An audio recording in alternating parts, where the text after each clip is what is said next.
So boys, we just unloaded another load from Qantas Air Freight, ready to head out to community. How do you fellas, because you're both Gooniyandi fellas, and you know this is kind of going out to your community to support the community members and all their pets. How does it make you feel being able to do this stuff and help your community? All our old people, they really love the dogs, especially our grandfather. He used to walk around with about 12 dogs. So I'm pretty sure they're all going to love this.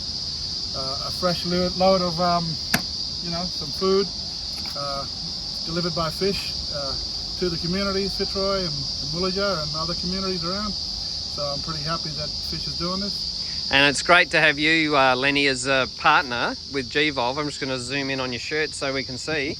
With Gevolve, working with us to support us. And also you, Scott, as our logistics fella in the community. One of the things that, people have been talking about, so community members have been ringing us saying, you've got to help our dogs. And then when we go and talk to government say, oh, no, that's not a priority.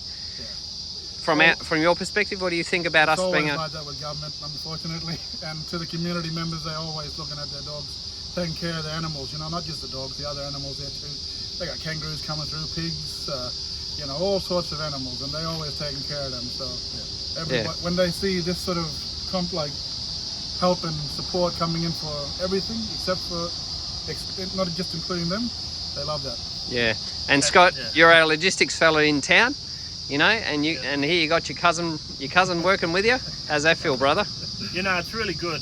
I think a big part of this is people coming together to support people, and having one of the most remote areas of the Kimberley, from the Fitzroy Valley, having people support that, providing donations, and even doing the logistics. There's so much people coordinating so much things to make sure that our people out in community are getting all the things that they need, especially all the critical goods, those kind of stuff. And especially when it's talking about animals, people's social emotional well-being, it goes beyond just themselves. It's around them, their environment. And if we're seeing it in our community, dogs dying, malnutrition, dogs and animals, it affects our social emotional well-being. And so if we can make sure that our dogs are all right, our animals are right, we'll be all right too.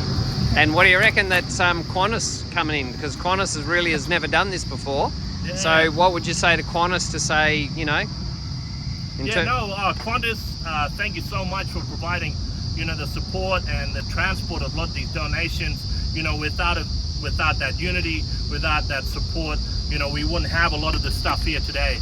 And so we just wanted to say thank you so much from us, and I know all of our family out in community are so grateful and appreciative of all these things coming in. And even though there's so much work to be done, day by day, little by little, so any donations and more support we can gain, whether it's Qantas or any philanthropic support, mining companies, anything that can support us, the more the merrier. Let's show how we do it as part of Australia. Good on you. Thanks, fellas.